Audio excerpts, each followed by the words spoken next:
37 metra katror kanë mjaftuar për Linda Berishën që të nisi klinikën e saj të vogël modeste. Tani Facial AM është shumë metra katror, ka shumë të punësuar dhe me qindra e mira klientë që rrisin çdo vit networkun. Pa ta premtu vetës në moshën 23 vjeçare që me kontribu qatë shumë për pjesën e mjekësisë estetike sa asnjë pacient mos me pas nevojë me dalë në për vendet e tjera. Ndodh një efekt shumë i çuditshëm me njerëzit që bëhen gati të varur nga mjekësia estetike dhe duan more and more, më shumë edhe më tepër. Si u thua ti stop, këtu duhet të ndalni?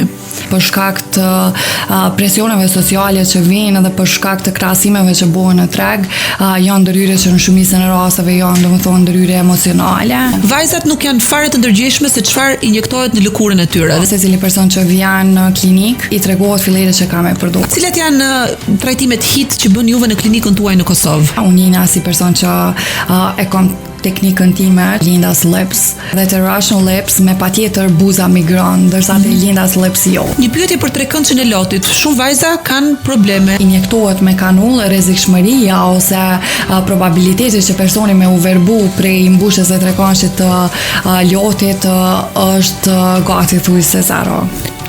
Çfarë mendimi ke për threads?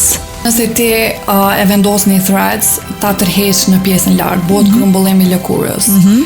Edhe tash lëkura për shkak të fjerëve të elastinës që i ka tendencë që prapë me u kthy në pozitën zero. Cila është mosha më e re që kanë ardhur tek ti? 20 vjeçare. Është një masakër kjo për vajza 20 vjeçare të cilat ngurtësojnë nervat edhe portretin. Jo të vjen në shprehje ashtu quajtura pillow face në moshën 20 vjeçare, kur kemi mundësi që me kriju një bioritëm edhe një mjekësi preventive që do të na shpijej deri te mosha 35-40 vjeçare. Çfarë do t'i thoje Lindës 23 vjeçare sot? Që përveç rrugtimit të saj edhe punës së saj për marrë sukses, me punu edhe ma shumë me zemrën e saj.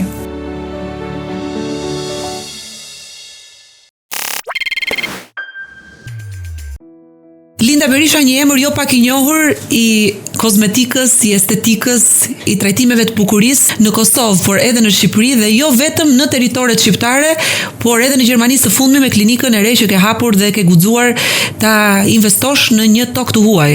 Bravo të qoftë, si e kaq e re dhe je bërë një pikë referimi tani për bukurinë natyrale të vajzave. Kur më kanë folur për ty dhe unë takimin e parë me emrin tënd dhe me profilin tënd e kam pasur nga Kaci Leshi, i cili është një artist që unë vlerësoj shumë dhe që është parukieri im në disa prej projekteve televizive që kemi bërë i preferuar, më ka thënë që vetëm një vajzë duhet besosh. Ajo është Linda Berisha dhe duhet ta besosh jo vetëm se është profesioniste, por sepse e respekton shumë natyrën dhe natyralen. Kështu që jam shumë e kënaqur që neve sot takohemi për herë të parë në këtë studio, Linda. Dua të përgëzoj për gjithçka ke arritur. Jam shumë e lumtur që vajzat e ty ja dalin dhe bëjnë të bukura edhe vajzat të tjera me ekspertizën, me profesionalizmin dhe me know-how, njohjen që ato investojnë. Ti e ke nisur si fillim me ginekologjinë, pasionin tënd për mjekësinë, dhe pastaj ndrove krejt papritur rrugë dhe the unë do merrem me estetikën. Faleminderit Alketa, kënaqësia ime që intervista ime e parë ekskluzive është për podcast Inspire. Kam dëgjuar shumë fjalë të mira për ty. Me të vërtet shumë fjalë të mira dhe dua tani të pyes pse ti je kaq e mirë dhe pse ty njerëzit u kotojnë kaq lart kur bëhet fjalë për të zgjedhur një ndërhyrje që përmirëson pamjen e tyre estetike. Si mendon ti? Ku ka qëndruar avantazhi yt, konkurrues, sekreti yt i suksesit Chelsea, që ti ke ngjallur kaq shumë besim te klientët e tu dhe ke një network shumë të gjerë klientësh dhe sot 25 veta staf që punojnë me ty? Besoj që është te ajo first impression që krijohet për personave kur më takojnë dhe për kontakti që e krijojmë me gjithë pacientët që i nështrojnë ndërhyrjeve facial. Zakonisht njëna si doktoresha që fillimisht e krijoj një i familjarizoj klientët. Pjesa kur është pjesa anamnezës edhe pjesa se çfarë ju pengon personave, unë dëshiroj që ata fillimisht me i mirë kuptu, me pas se çfarë ju pengon, pastaj me mujt me pas se a muj me zgjidh ose jo. Jam shumë e drejtë për drejt me klientat të cilët i nështrojmë ndërhyrjeve në facial, edhe besoj që kjo pjesa e besimit edhe pjesa e përkushtimit në punë dhe respekti që krijojmë për secilin person që vjen në facial e ka bërë diferencën në treg. Cili është protokolli protokolli që ndiq? Në fillim bëni një intervistë me pacientin, çfarë ai dëshiron që të bëj dhe pastaj ju e konsultoni dhe i thoni shiko, kjo nuk të shkon, kjo është tepër, ti ke nevojë për këtë prerje, ke nevojë për këtë volum. Nuk e di se si funksionon në klinikën tuaj. Patjetër, Alketa, fillimisht është një pjesë 10 minutëshe ku na diskutojmë me pacientat se çfarë ju pengojnë, a mujna me realizu ndryrjen. Edhe fillimisht e kjo pjesa jam personi që i tregojnë nëse mundem me realizu ose jo. Zakonisht ndryrjet estetike në ditë e sotit për shkak të presioneve sociale që vijnë edhe për shkak të krahasimeve që bëhen në treg, janë ndryrje që në shumicën e rasteve janë domethënë ndryrje emocionale ose tendencë për me kry ndryrje për shkak gjendjes emocionale që kanë klienti ose pacienti i cili vjen në hapësirat e facialit, kështu që me patjetër më duhet me pa se çfarë kërkon pacienti dhe a mundemi me realizu ndryrën të cilën ai e kërkon. E keqja është tani që vinë me prototipe dhe thonë unë dua të dukem si Kim Kardashian, unë dua të kem buzët si ky personazh. Dua t'i kem, nuk e di, mollzat si ky personazh tjetër. Problemi është që secili nga ne ka një morfologji të caktuar fytyre dhe jo çdo gjë që kërkoj unë mund t'i shkoj portretit tim. Mbi çfarë baze ekspertize ti i sugjeron dhe i këshillon? Domethënë, ka një model bukurie, një simetri numerike? Fatkeqësisht sot në ditë sotit ka një model i klonum që është referencë për secilin person për shumicën e personave të cilët vinë në hapësirat e facialit. Është me model referencë dhe klonum. Gjatë bashkë bisedimit që e bojmë me pacient, mundona që kjo mos me etiketu bukurinë shqiptare në përgjithësi.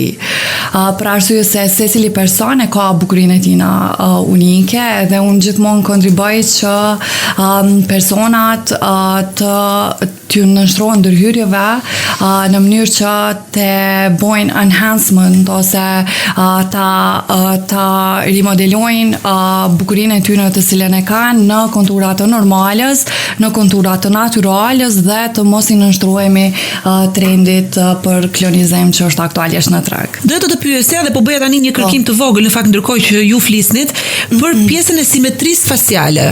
Pra simetria e portretit. Gjithashtu është fia, e frymëzuar nga njeriu vitruvian që është rating matematik i konsideruar proporcion ideal për gjitha tiparet e portretit.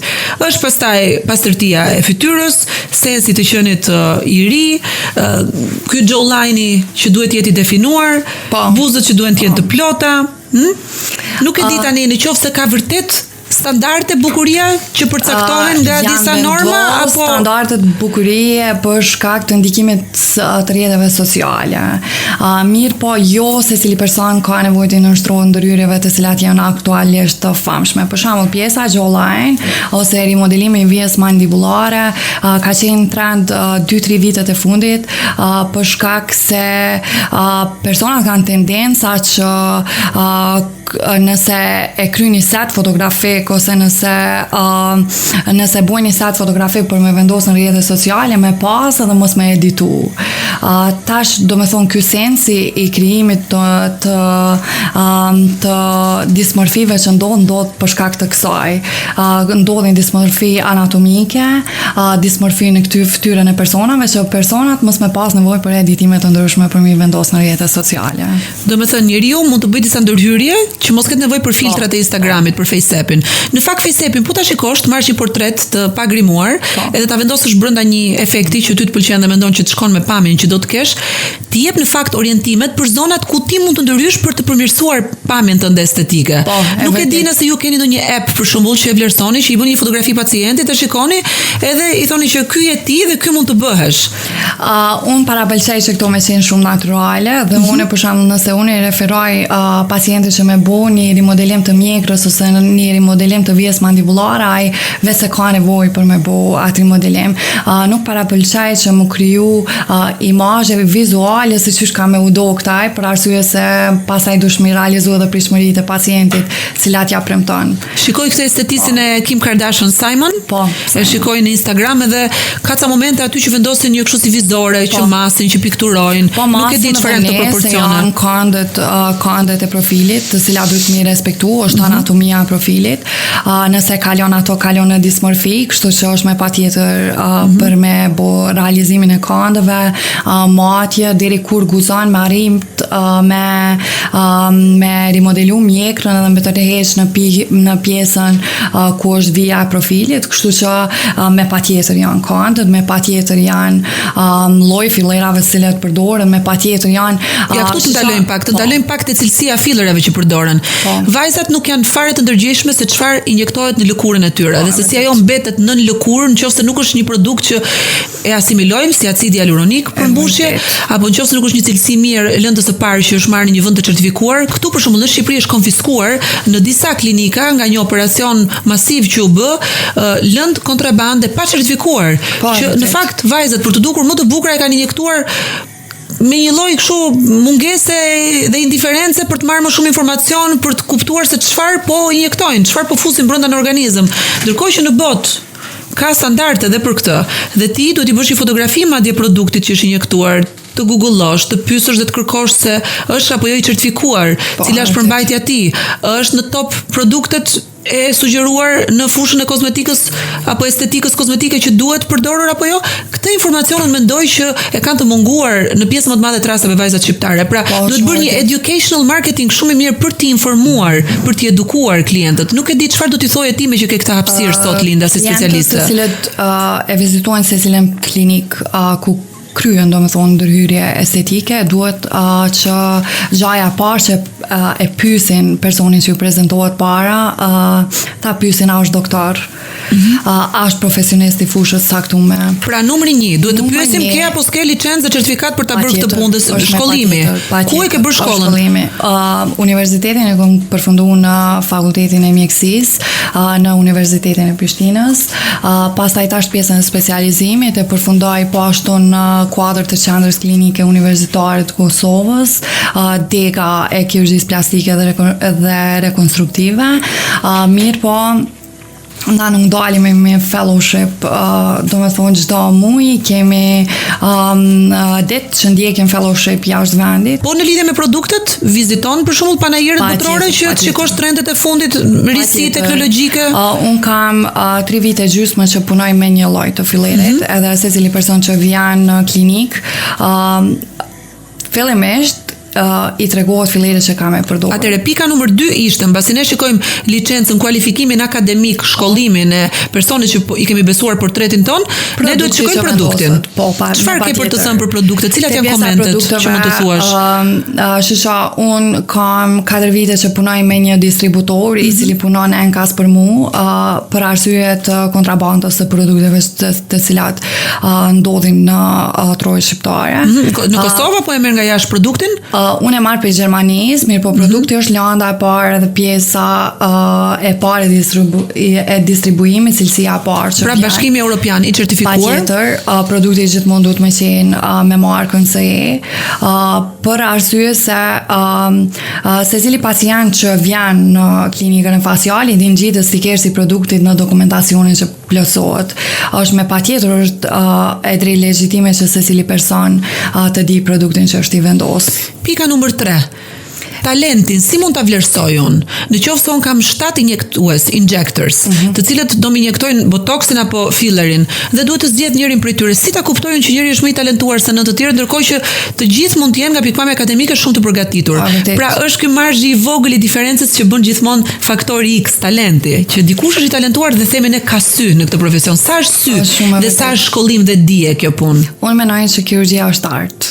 Është art. Edhe artist mendoj që lind pa dash me banalizu pjesën kur them që lind, artistat lindin, është me gjene, lun shumë rol faktori genetik.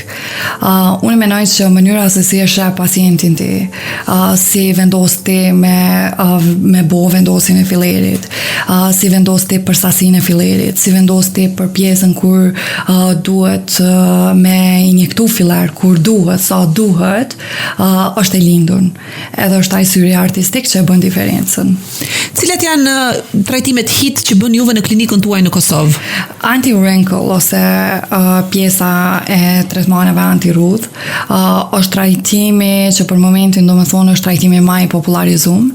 Pastaj pjesa e mbushjes buzëve, unë jena si person që e kam teknikën time që vesa se kom patentu, është teknikë unifikuese, teknika Linda's Lips, është teknikë e cila është teknikë unifikuese imja për modelimin e buzëve. Ku qëndron e veçanta kësaj teknike? Ku ndryshon për shembull Linda's Lips nga Russian Lips? Se këto Russian Lips janë bërë shumë të famshme. Sepse të Russian Lips devion pjesa vermilionit, edhe të Russian Lips me patjetër buza migron, ndërsa të Linda's Lips jo, sepse fokusohem edhe te vendosja volumit të buzëve, pastaj kthena te kontura e buzëve në mënyrë që mos migroj fillere. Që mos kesh të duck face, atë pamjen si ros thuhet, atë buzën kështu. Kjo është targeti i teknikës time. Në fakt unë kam rimodelu edhe kam bo buzë me Russian Lips, pa e di që në Russian Lips, ka qenë ideja imja se qysh me tërheq vermilionin e buzës, edhe tek mas 2 viteve ka dalë në treg pjesa kur personat e titullun si Russian Lips. Por ti nuk e pëlqen Russian Lips, pëlqen më shumë Linda Lips. E pëlqej për disa buzë saktume. Mendoj që buza me Russian Lips është shumë gjatësore dhe nuk e ka volumin që i duhet një buze për me u dogë buzë natyrale, kështu që unë para pëlqej edhe volumin që shtohet brenda buzës me patjetër edhe pjesën e konturimit. Që mos duket në profil si një gjë kështu, e shkëputur nga portreti apo jo. Duken shumë flat në profil, edhe duket pjesa e vermilionit shumë egzagerume, ndërsa vermilioni është konturi? Vermilioni është kjo pjesa e konturit të buzës, ndërsa kur e shton edhe volumin në pjesën e buzës, buza duket shumë natyrale dhe është teknika që më karakterizon. Unë do të bëj disa pyetje që i kam kuriozitet edhe vet. Tani si për buzës gjithmonë krijohen disa rrudha të vogla. Çfarë sugjerohet për këto rrudha të vogla, mikrorrudhat që janë midis fundës dhe buzës, konturit buzës? Ato quhen smoking lines. Quhen smoking lines sepse mendohet që i kanë persona të cilët e konsumojnë cigaren i kanë më të zhvilluar. Mirë po, ato mund të ardhen për shkak të problemeve dentare edhe për shkak të problemeve që i kanë pacientat me pjesën e maksilës, problemeve dentare të ndryshme të kirurgjisë maksilofaciale. Kështu që mendoj që te pjesa e smoking lines duhet veç me u balancu pjesa e vermilionit edhe të mbushen një nga një shumë të hedhë shumë pak sasi kur janë duke u mbushur. Çfarë mbushje bën? Acid hyaluronik. Në treg kemi tani më 80% të fillerave janë fillera me përmbajtje të acidit hyaluronik.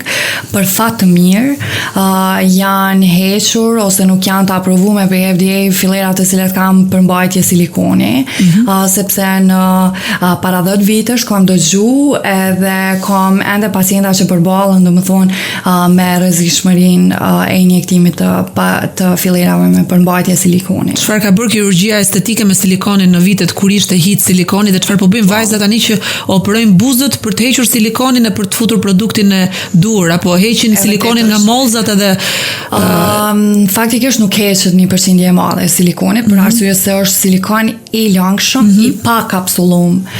Edhe mundësia që ti me tërheq krejt përmbajtjen e silikonit është shumë e vogël, heqet 30-40%, po jo një sasi më shumë. Do flasim pak për pjesën e nazolabialeve, që është gjithë kjo zona këtu, nga hunda e këtu, dhe pastaj kjo pjesa këtu poshtë që me kalimin e viteve, mbas 30 vjeç, si quhen këto? Vjet marionete ose marionette lines. Këto kanë tendencën dhe për shkak të gravitetit që shkojnë pak për poshtë dhe tregojnë shenjat e para të moshës. Tani për ata që se kanë problem ikjen e viteve dhe jetojnë me shumë paqe edhe thonë që në ato rrudha është jeta ime e shkruar, nuk mbase janë të interesuar të dëgjojnë për këto që ne po flasim, por ka shumë vajze që janë të interesuara që ta zbusin pak efektin e kohës mbi estetikën dhe mbi pamjen e tyre. Kështu që le t'i japim disa tipse, disa zgjidhje të mira që duke informuar, t'ju themi dhe çfarë duhet e nuk duhet të bëjnë. Unë kam shumë edukativ këtë podcast dhe dua që të informoj po dhe t'i edukoj njerëzit, kështu që me që kam një profesionist të përfitoj nga rasti. Një podcast kaq edukativ, pjesa vijave nazolabiale është pjesa që diskutoj çdo ditë me pacienta. Nuk është e domosdoshme me u mbush vija nazolabiale direkt, për shkak se krijojnë efektin e cat face ose pjesë fytyrës së masës, e cila nuk i ka të shprehuna pjesën e vijave nazolabiale. Çfarë para pëlqej te persona që kanë të shprehuna vijat nazolabiale është me mbush pjesën e mollzave pak ose pjesën e foramenit piriform, po jo deri te pjesa laterale buzëve. Çfarë ishte kjo piriformi? Ku ishte? Forameni piriform janë këto dy vrimat këto, të cilat e bojnë aperancën ose ndarjen te pjesës së mollzave. Pse gjithmonë juve sugjeroni mjekët estetik që në fakt kurdo që të zbusësh pak efektin e vizave nazolabiale që janë këtu poshtë hundës, duhet punoni më shumë me pjesën e mollzave që të ndodhi një efekt lifting natyral, një tërheqje lehtë. Ku shkon ky filler në fakt? Migron ky? Ikën me kalimin e kohës, absorbohet apo qëndron në lëkurë dhe gjen rrugën e vet? Ne nuk i injektojmë pjesën e vijave nazolabiale krejt komplet, injektohet kur janë të shprehuna, por kur kemi persona të cilët vesa ju kanë ekspozu procesit të plakës, është më mirë me pas efektin lifting. Pjesa pse na gjithmonë hezitojmë që me mbush komplet pjesën e vijave nazolabiale është për shkak se regioni përreth gojës ose regioni perioral është region dinamik. Edhe pasi që është region dinamik, mundësia që me migru filleri kur vendosën në pjesën e vijave nazolabiale është shumë më e madhe se sa nëse ti e bën tregjen e vijave nazolabiale me efekt lifting përmes mollzave. Çfarë do të thotë kur një profesionist i estetikës thotë që duhet ta injektoj në kock dhe jo me kanul? Kam lexuar dhe ndërkohë jam konsultuar me kolegët të tuat në Shqipëri, edhe sugjerohet që injektimi që bëhet në pjesën e kockës, në këtë zonën këtu, është një injektim i mirë sepse filleri nuk migron. Si ta imagjinojmë ne këtë? Nga pikpamja vizuale na e vizualizon, do duke na shpjeguar si profesoresh shije? Po, te pjesa e injektimit me xhilpan është shumë e rëndësishme me ditë areën ose hapësirën ku je duke injektuar me xhilpan. Për shembull, pjesa e mollzave, efekti lifting bëhet shumë më mirë kur ti e prek periostin ose koskën, ik 1 milimetër, aspiron 12-20 sekonda dhe vendos pjesën e fillerit, për arsye se është efekt lifting për shkak të strukturave të cilat gjenden mbi strukturën koskore. Do të thënë ti sugjeron Linda për këtë pjesën e mollzave, çfarë sugjeron? Që të injektohet jo me kanul? Mund është edhe me kanul, por është më e preferueshme, domethënë teknika me xhilpan. Një pyetje për trekëndshën e lotit. Shumë vajza kanë probleme. Është gjithmonë ai syri kështu si i pangopur me gjumë, kanë qeskat e syve siç quhen në gjuhën popullore. Po është shumë delikat dhe i rrezikshëm si trajtim dhe duhet bërë nga një dorë profesionisti. Çfarë teknika aplikon aty? Patjetër. Te pjesa e trekëndshit të lotit gjithmonë aplikoj teknikën kanulare, për arsye se është shumë më safe dhe mundësia që ti me ataku ose me kalu ka forameni infraorbital, të cilën ne mjekët e kemi si pikë ku nuk duhet as me qenë afër forameni infraorbital, është shumë e vogël. Ne jemi më safe, filleri vendoset në sasi shumë të vogla te pjesa e trekëndshit të lotit, dhe për këtë arsye prej kur injektohet me kanul, rrezikshmëria ose probabiliteti që personi me u verbu prej mbushjes së trekëndshit të lotit është gati thuajse zero. Shumë njerëz ju duket kështu sikur kanë bërë gjumin e bukurisë kur bëjnë këtë trajtim, por shumë të tjerë dëmtohen. Ju evidentohet edhe më tepër. Jo çdo personi i shkon ky si trajtim. Për shumë të tjerë juve për shembull sugjeroni blefarosplastikën? Te personat e cilët e kanë humb, domethënë pjesën e elasticitetit e pjesa e trekëndshit të lotit, lëkura humb elasticitetin edhe zgjedhja vetme është blefaroplastia. Mirë, po te personat të cilët kanë hapësirë që ti të vendosësh një sasi të konsiderueshme të fillerit, për arsye se te pjesa e trekëndshit lotit vendosësh shumë pak filler, që me evitu migrimin, që me evitu paraqitjen e Tyndall efektit ose efektit kur pjesa e trekëndshit të lotit injektohet shumë superficialisht, edhe për arsye që mos mi pas puffy eyes ose pjesa kur injektohen fillera jo duhen, edhe vetë se filleri pasi injektohet tërheq molekula të ujit, bën cross binding me molekula të ujit edhe e jep efektin e syve edhe më të lodhur se që kanë qenë para se të injektohet filleri. Për këtë arsye, domethënë gjithmonë rekomandohet që pjesa e tërkohshit lotit të preken nga dorë profesionisti, jo veç për shkak të rrezikshmërisë që e ka, por për shkak të anatomisë konsoliduar që ka pjesa e tërkohshit të lotit. Folëm pak për fillerat, dhe fillerat janë shumë të rrezikshëm sepse kur nuk përdoren me karar dhe nuk përdoren nga një sy estetik i kujdesshëm, të bëjnë ato portretin e enjtur edhe fix pillow face, tamam ashtu si jastik me pupla i fryrë. Dhe janë bërë shumë vajza e ti i dallon me njerëz dhe thua, "Oh, sa keq që ka bërë." Çfarë do t'i thojë disa sekrete që vajzat mbase nuk i din lidhur me botoksin dhe cila është mënyra më e mirë për ta injektuar pikat e domosdoshme dhe pikat që nuk duhet të preken? Patjetër botoksi është një mjet i pa krahasueshëm në mjekësinë estetike. Mirë po vendosja botoksit kërkon njohje të mirë të anatomisë. Muskujt që targetohen te zona e ballit janë dy muskujt frontal. Tjerë muskujt që targetohen janë dy muskujt korrugator dhe muskuli procerus. Nëse ti nuk e din anatominë edhe nuk e din thellësinë se sa e vendos, domethënë produktin e botoksit, me patjetër që mundesh me pas komplikime. Pjesa kur bëhet lifting me botox është pjesa e teknikave të reja të botoksit që implementohen në gjithë botën, ku botoksi për shkak të tendencës që kanë shumica e injektuesve që mos me rshit edhe mos me kalu në përforamenin supraorbital dhe me sjell ptozën, vendosen në pjesën lart. Se ndonjëherë duke bërë më shumë botoks se ç'duhet, vetulla në vend që të ngrihet bie, krijohet një peshë që të jep një kështu dhimbje koke të ngrihen. Të vendoset 2 cm, më pak se 2 cm mbi zonën e vetullës. Është shumë më mirë që me u vendos më lart, për arsye se ti i etiketon muskujt e caktuar, edhe mundësia që me rshit botoks dhe me ataku muskujt të cilët ulin vetullën ose muskulin levator palpebre është shumë e vogël. Çfarë mendimi ke për threads? Janë këto fijet që tërheqin lëkurën.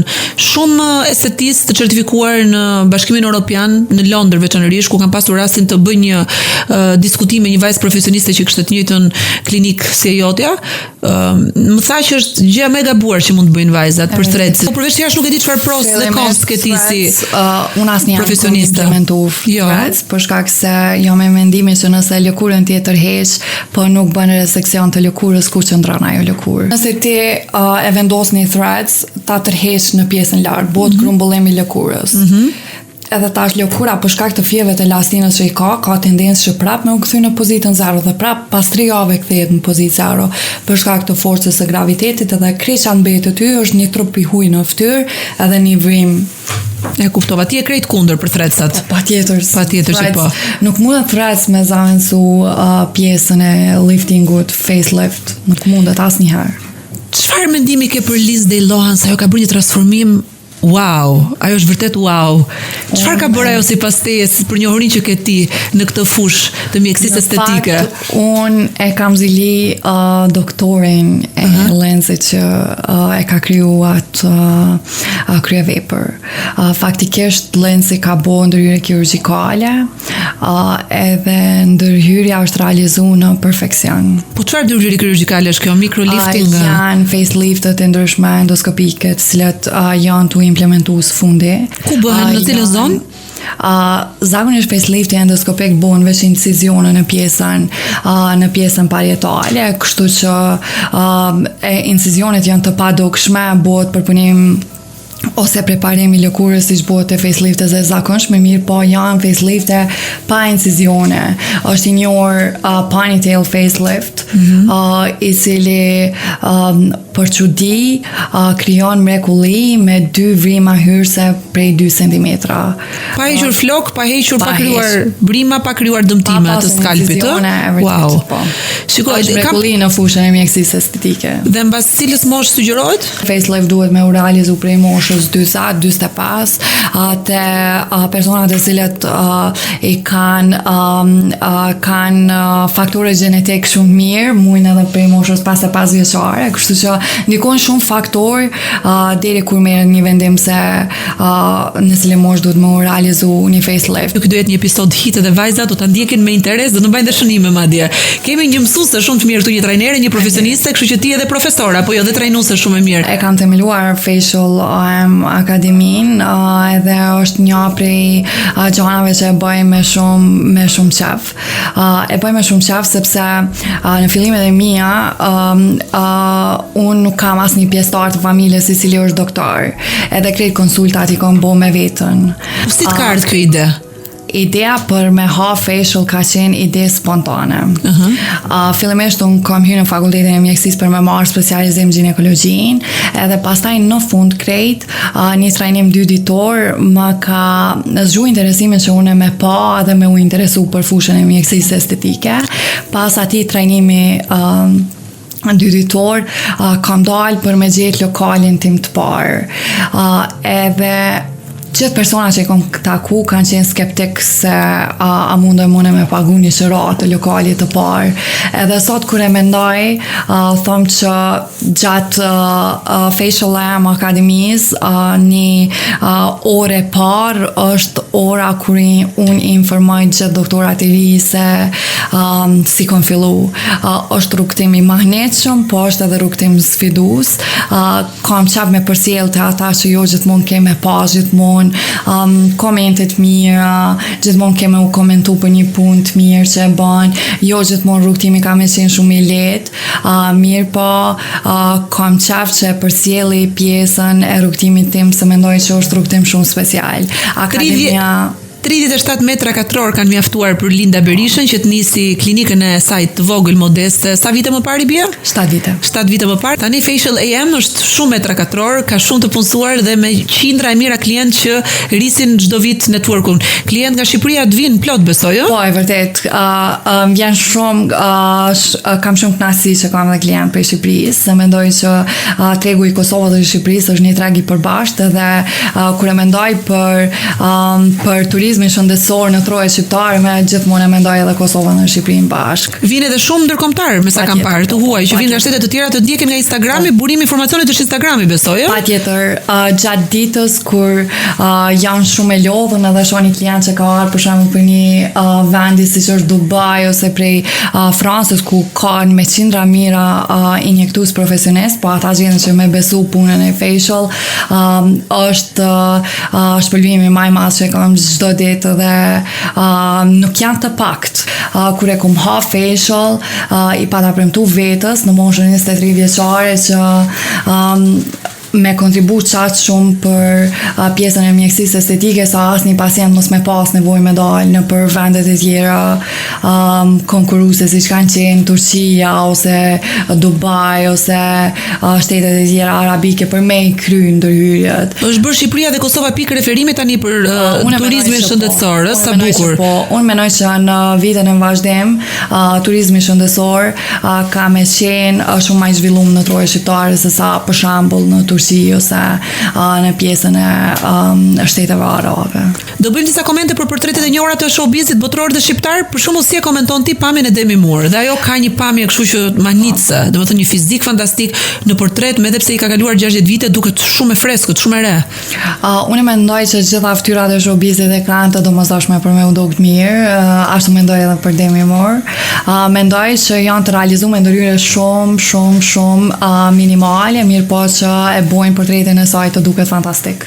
Ke Eva Longoria, e cila bën disa preket vogla dhe ke nga ana tjetër Cameron Diaz që thotë unë s'dua të bëj asnjë prekje në lëkurën time. Ke Julia Robertson që thotë unë dua të rrudhem në mënyrë natyrale, edhe Cindy Crawford që thotë unë nuk dua të dukem 20 vjeç sepse nuk jam 20 vjeç, dua të dukem moshën që jam. Siç ke Jennifer Lopez nga ana tjetër që është 55 vite dhe na maniti në AMA Awards, tani American Music Awards, me fizikun dhe pamjen e saj. Çfarë mendon për Jennifer Lopez? Dhe në fakt ti si mendon? A duhet vajzat të mirëmbahen për të dukur të reja dhe të këndshme përderisa kjo i rrit vetbesimit të vetndjerën i bën të duken mirë përpara pasqyrës me veten e tyre, po dhe përpara partnerit dhe përpara shoqërisë? Unë mendoj që secili vendim që e marrin personat për dukjen e tyre të jashtme, mendoj që ka shumë të bëjë me pjesën se si ndihen ato. Jo rastësisht e përmendim gjithmonë në doktorat estetik që personi i cili i nështrohet një ndërhyrje kirurgjikale duhet me nditë të nevojshme për me kryer ndërhyrjen kirurgjikale, jo indikum nga mjedisi. Jennifer Lopez dhe plot fytyra të tjera të cilet kanë shpreh dëshirën për me përkrah bioritmin që ndodh me paraqitjen e disa rrudhave të imta në fytyrë, me paraqitjen e procesit të plakjes, janë persona që duhet me u respektu dhe duhet me u respektu edhe mendimet e tyre. Cila është mosha më e re që kanë ardhur tek ti? 20 vjeçare. Që 20 vjeç që fillojnë, është një gjë e mirë kjo sugjerueshme apo jo? Zakonisht na mbajmë konsulta me personat e cilët duhen me administru për shembull pjesën e anti-wrinkles në moshën 20 vjeçare, për arsye se në moshën 20 vjeçare pamja e personit varet shumë prej krijimit të natyrës edhe prej pjesës gjenetike. Unë mendoj që një person në moshën 20 vjeçare nuk e ka të nevojshme për me u duk i ngurt në fytyrë, për arsye se mosha 20 vjeçare fytyra ka jetë. Ka kolagjen mjaftueshëm natyrisht. Mundet me u duk shumë e bukur nëse bëhet në dozat shumë të vogla botoksi, mirë po unë nuk mendoj që ka nevojë. Nuk është një masakër kjo për vajza 20 vjeçare të cilat ngurtësojnë nervat edhe portretin. Dakor, mund të kuptoj dikë që është në moshë më të maturuar dhe do që t'i japi një boost, një ngritje portretit edhe me pika të vogla që e bëjnë facial. Unë nuk mendoj që personat duhet me hek krejt rrudhat, duhet me bën ndërhyrje të cilat janë agresive për me largu të gjitha rrudhat. Unë mendoj që secili person në moshën 20 vjeçare ka nevojë për me fillu me mjekësi preventive, për shembull për me fillu me krema të saktuar, të cilat e shpin personin që në moshën 40 vjeçare me pas një lëkurë pak më të hidratuar, të cilat e stimulojnë prodhimin e kolagjenit dhe elastinës, po jo të bllokojnë fytyrën në moshën 20 vjeçare.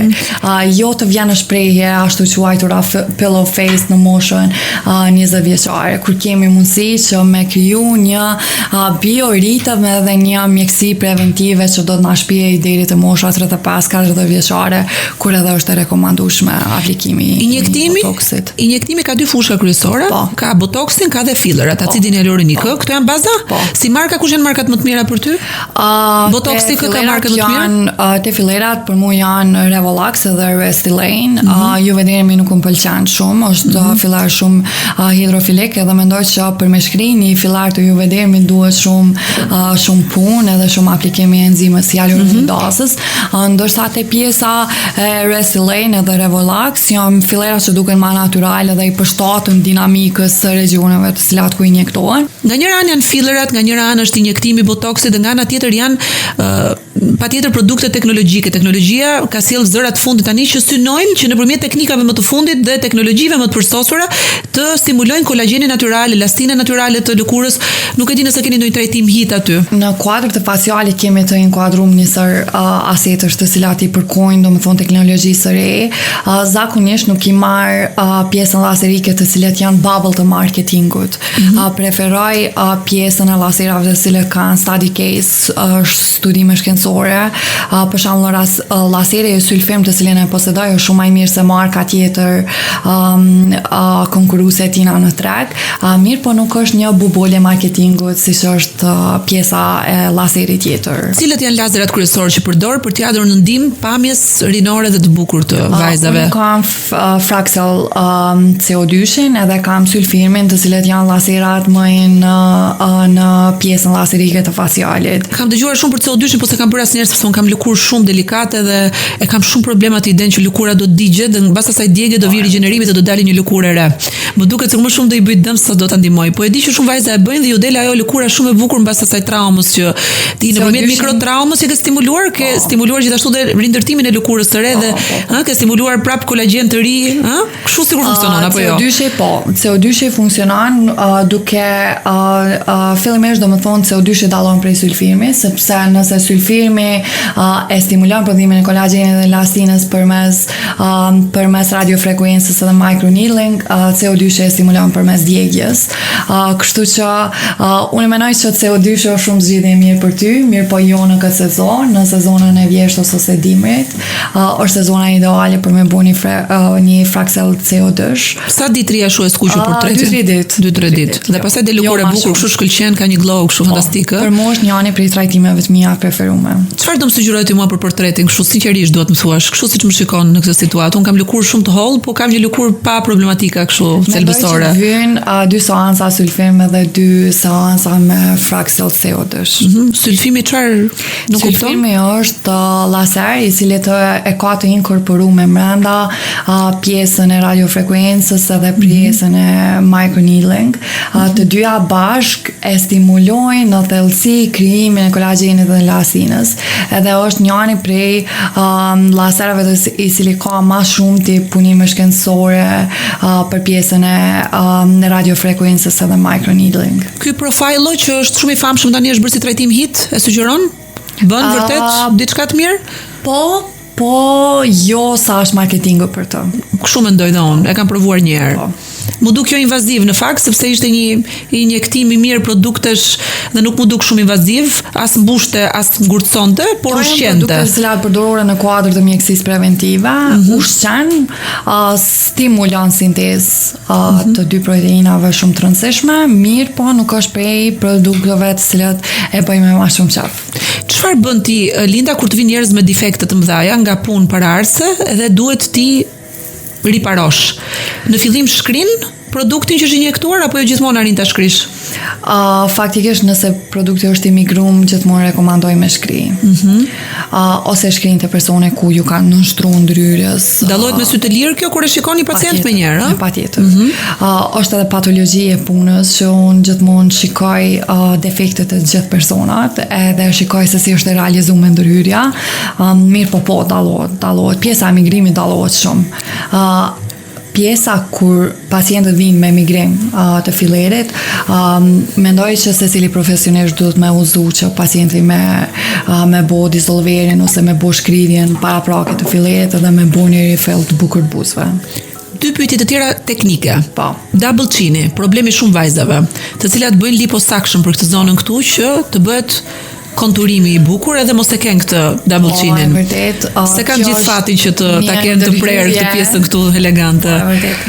Është ndërhyrja që kam të penetrume për me bo edhe për vetën tam në muajin qershor. Tash, përveç liposuksionit, mendoj që vetëm nëse ki shumë pak shprehun pjesën e double chinit, mendoj që nuk ka shpëtim përveç liposuction për pjesën e double chinit. Këto lazerat që përdoren që shkrin mendoj që kanë shumë pak efekt. Jo çaq shumë sa i duhet për shembull një double chini, siç është pjesa e double chinit tim për me pas një pamje marinore dhe një konturim të vijës mandibulare. Do të pyes edhe 2 pyetje të tjera, në fakt, dhe pastaj kam disa gjëra në lidhje me rrugtimin tënd personal, të cilat s'mund t'i mungojnë këtij episodi. Një mika ime ka psuar nekroz të hundës për shkak të fillerit që ka injektuar, ajo ka bërë një rinoplasti dhe pastaj për ta korrigjuar rinoplastin sepse nuk i pëlqente forma e hundës, mbushi gjithë zonën këtu nga lart edhe pak pjesën si quhet kjo zona këtu? Pjesa majës të hundës ose majën e hundës, eksakt. Edhe pse një nekroz edhe i shkriu hunda. Një skandal, një katastrofë.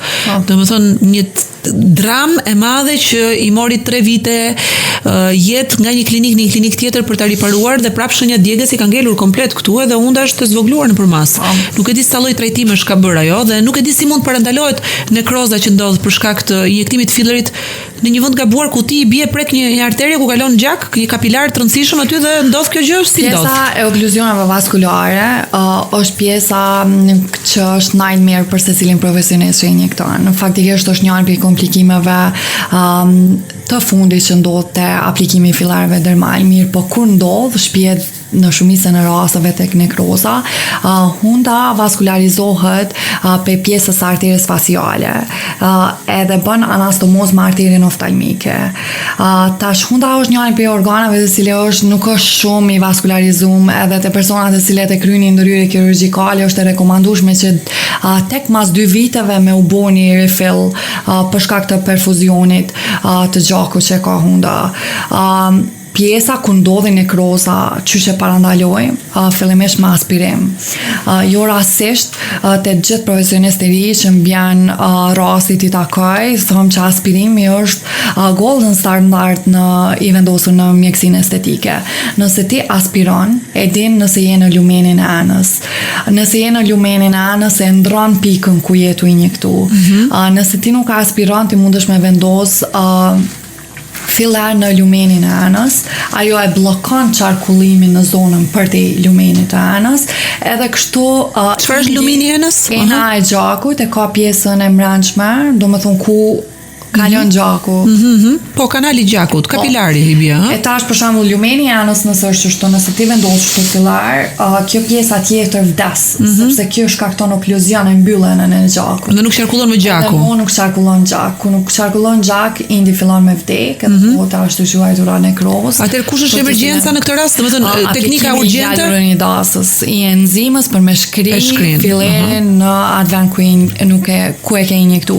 Po tash që kjo është syri artistik, syri profesionistit që vren më njëherë në momentin kur ti e injekton për shembull fillerin e lumenin e gjakës, ti e vren më njëherë mbas 2 sekondave që ki perfuzion indoor ma të ullët në pjesën pas. Ja, pra nga kjo dallon një profesionist i certifikuar, i shkolluar, i ditur nga një amator. Një profesionist nga një person amator i cili injekton fillerët. O Linda, si ka mundësi që estetistët marrin përsipër që të bëjnë filler dhe botox kur ka kaq shumë rreziqe që kërcënojnë jo vetëm estetikën, po dhe shëndetin dhe jetën. Është e pa imagjinueshme çfarë kuraje dhe guximi kanë. Nuk e di kush është struktura që gjobit që ndalon që njerëz që nuk kanë lidhje fare me këtë punë, që kanë bërë kurse pa kurse, marrin përsipër që të injektojnë edhe të bëjnë procese kaq ndërlikuara. Domethënë është, nuk e di, një mungesë e para papërgjegjshmërie personale, po është një mungesë standardi kështu shteti, e kupton? Ligjore në kuadër të mekanizmave të caktuar të shtetit. Për pjesën e dekoltes, çfarë sugjeron? Qafa, dekolteja?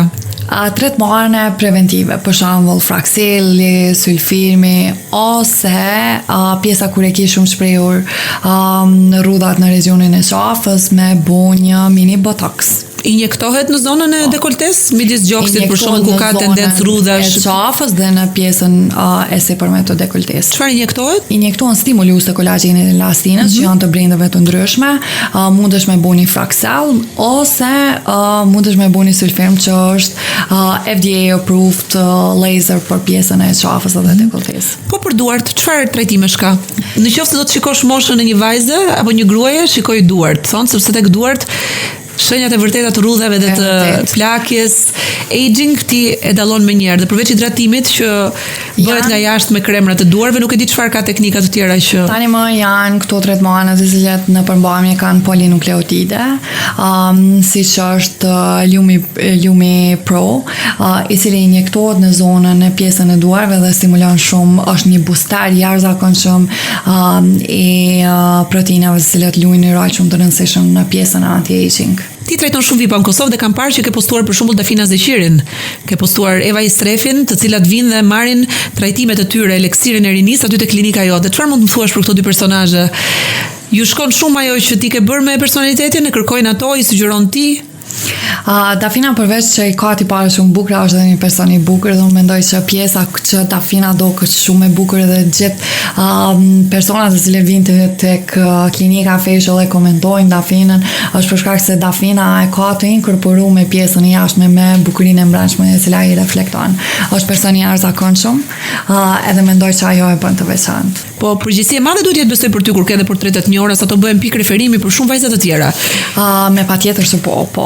Është përgjegjësi shumë e madhe sepse në shumicën e rasteve këto i kryjnë edhe ndërhyrjet minimal invazive dhe para videoklipeve, para eventeve që i kanë shumë të rëndësishme, edhe po është stresuese për mua, është stresuese se si po dokën, është stresuese se si paraqitet puna ime në publik dhe patjetër se po. Ndodh një efekt shumë i çuditshëm me njerëzit që bëhen gati të varur nga mjekësia estetike dhe duan more and more, më shumë edhe më tepër. Si u thua ti stop, këtu duhet ndalni?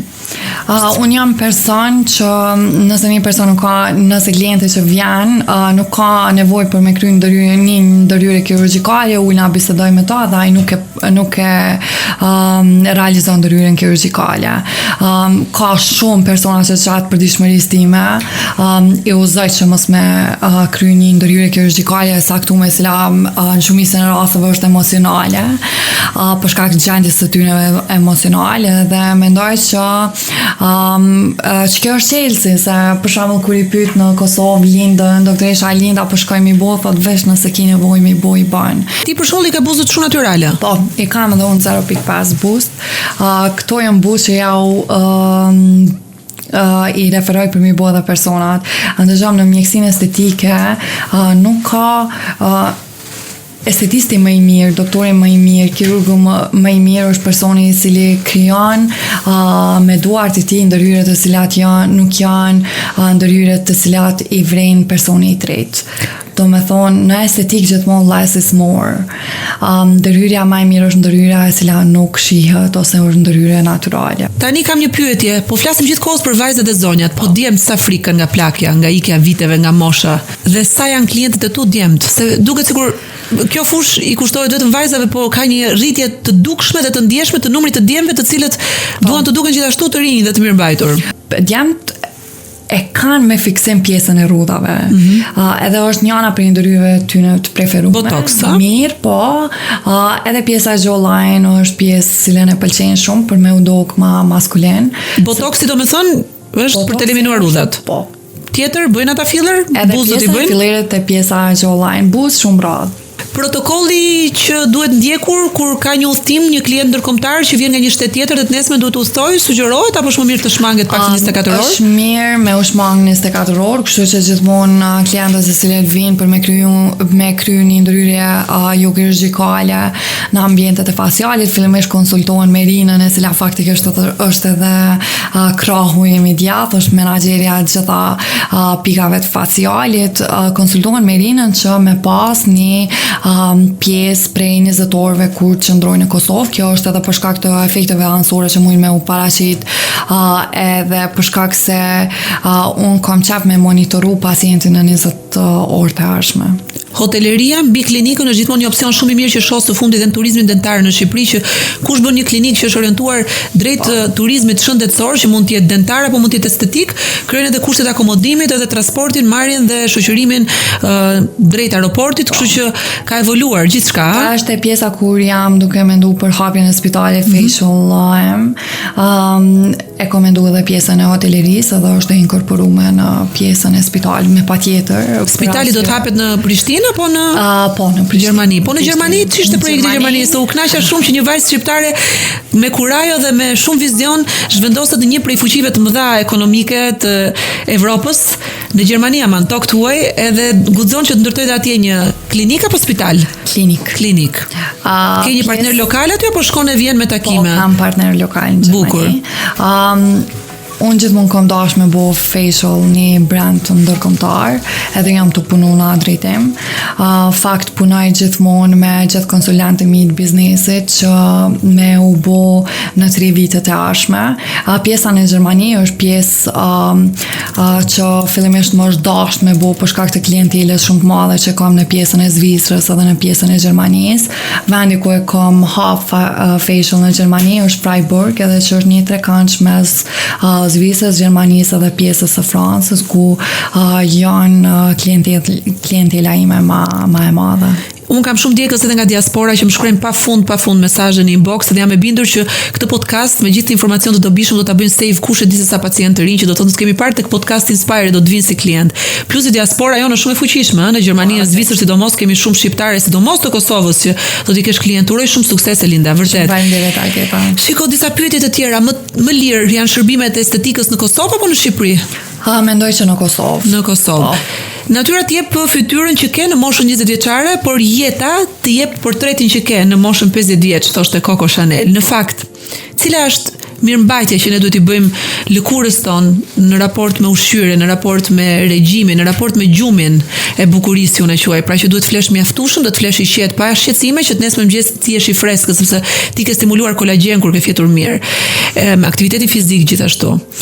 Mendoj që në moshën 20 vjeçare pamja jote aktualisht është për shkak të faktorit të natyrës dhe faktorit gjenetik. Mirë, po me kalimin e viteve, në vitet kur kalojnë vitet e 30-ta deri në vitet e 50-ta, faktikisht bie poshtë kjo pjesa e DNA ose pjesa e gjenetikës, edhe kemi në një fytyrë, një pamje e cila i përket mënyrës se kemi jetuar deri në ato vite.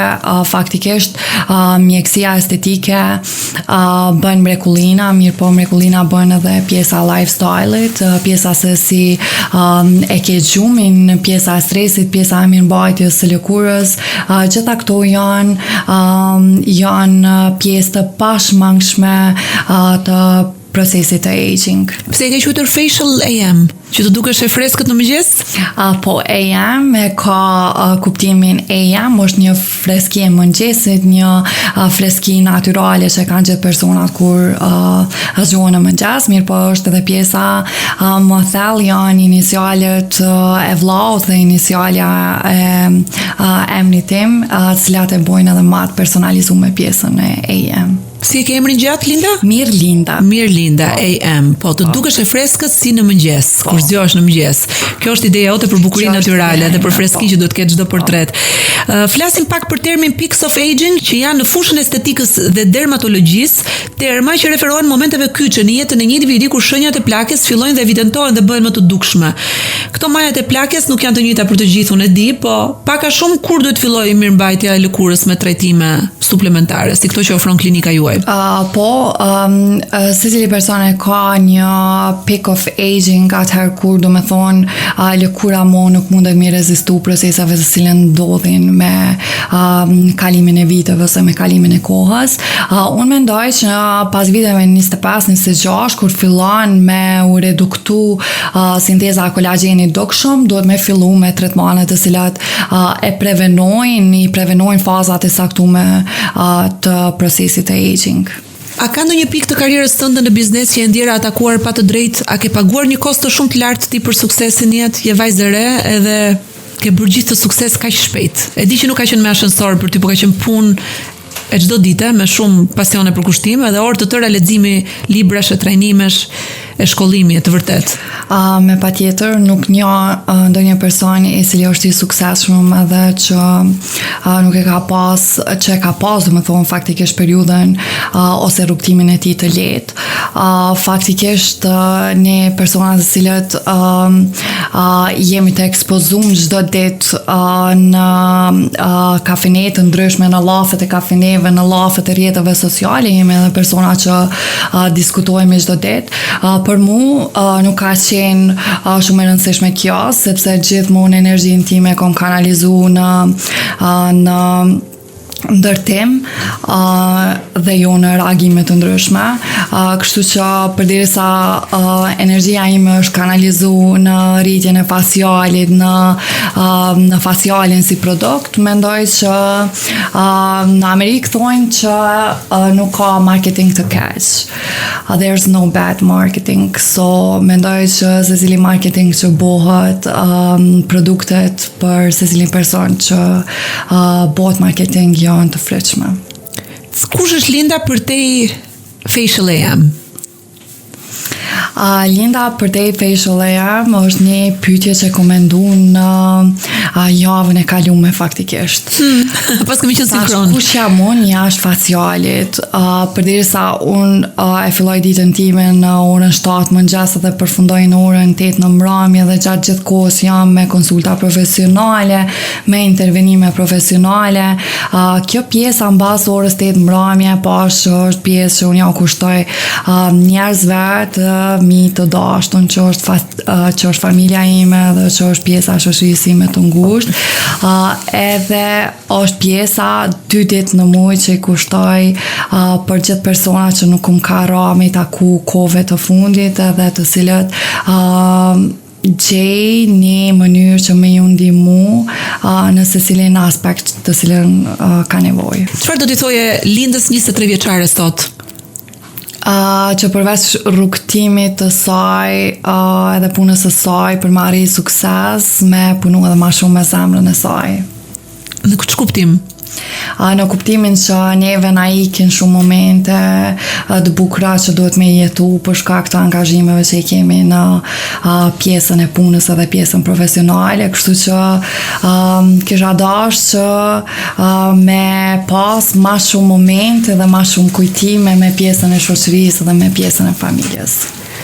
Paraja sa e rëndësishme është për pavarësinë, për ëndrat, për lirinë e një vajze? Unë mendoj që paraja është një mjet që është i domosdoshëm për me arrit synimet të cilat i kam aktualisht me pjesën e facialit. Kështu që nuk mendoj që është mjet startues i domosdoshëm, për arsye se pjesa faciale shumicës së personave ju tregoj që është startup, është i financuar nga Ministria e Inovacionit, se si studente vitit 6 mjekësisë ti nuk i ki të ardhunat e mjaftueshme për me hap, do me thonë, një klinik ka 37 metra katror. Ti kështu e ke nisur? Po, ka aplikuar në program, kam aplikuar në programin startup që është financuar prej Ministrisë së Inovacionit. Edhe këtu në Shqipëri është një tip program që është për startupe dhe sipërmarrës të rinj, në fakt ndihmë shumë e madhe në fillimet. Ndihmë shumë e madhe në fillimet e tua, sepse nëse nuk do të ishte startupi, ndoshta nuk isha qenë në gjendje me financu as pjesën e shpenzimeve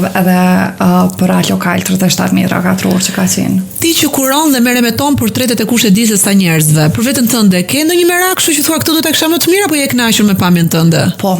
Pjesën e double chinit, rejova dhe ma herët që në Qëshovër kam një termin për me bo liposuction të pjesa double chinit. Tu uroj shumë suksese me gjithë zemër, si në Kosovë ashtu dhe në klinikën e Gjermanisë. Uroj të kemi një përfaqësi të Facial AM edhe këtu në kryeqytet në Tiranë. Të falenderoj, ne do shihemi bashkë në Prishtinë për të pirë kafen e premtuar. Shumë faleminderit Alketa. Edhe do të bëj një vizitë, do të bëj një vizitë aty. Shumë faleminderit edhe miru takofshim Linda. Ishte kënaqësi Alketa. Faleminderit. Thank you.